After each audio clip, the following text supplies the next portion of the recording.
তাহলে অবশেষে ইসরায়েল স্বীকার করেই নিল যে কয়েক মাস আগে ঘটে যাওয়া লেবাননের পেজার সন্ত্রাসী হামলার পিছনে তাদেরই হাত ছিল, যার ফলে কয়েক হাজার হিজবুল্লাহর সামরিক যোদ্ধারা ভীষণভাবে ক্ষতিগ্রস্ত হয় এবং লেবাননের অনেক সাধারণ নাগরিকরা ভীষণভাবে আহত হয়। এমনকি ইসরায়েলের এই সন্ত্রাসী হামলার কারণে অনেক সাধারণ লেবানিজদের মৃত্যু পর্যন্ত ঘটেছিল।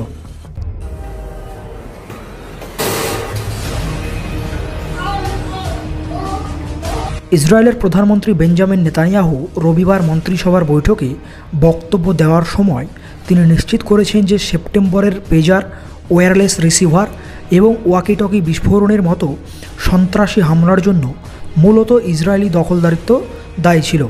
খবরটি রবিবার ইসরায়েলের স্থানীয় গণমাধ্যম নিশ্চিত করেছে।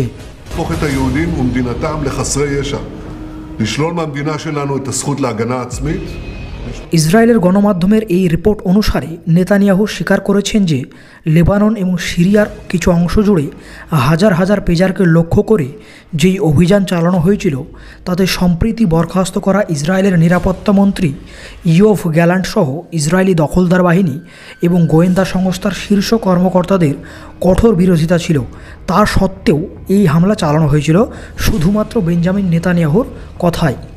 ইসরায়েলের গণমাধ্যমের একাধিক রিপোর্ট দেখে এটা আগেও বোঝা গেছে এবং এখনও স্পষ্টভাবে বোঝা যাচ্ছে যে নেতানিয়াহুর বেশিরভাগ সিদ্ধান্তকেই কঠোর বিরোধিতা করে তারই মন্ত্রিসভার একাধিক মন্ত্রীরা। এর মানে একদম পরিষ্কার, আজ মধ্যপ্রাচ্যের এই অশান্তির জন্য শুধুমাত্র নেতানিয়াহুই দায়ী।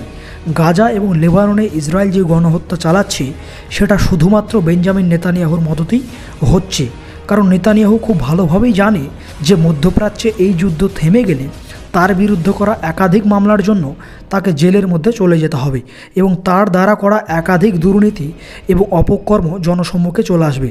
তাই নেতানিয়াহু কোনোভাবেই চায় না যে মধ্যপ্রাচ্যের এই যুদ্ধ থামুক এবং সে জেলের ভেতরে যাক এবং তার দ্বারা করা একাধিক দুর্নীতি অপকর্ম জনসাধারণের সামনে চলে আসুক।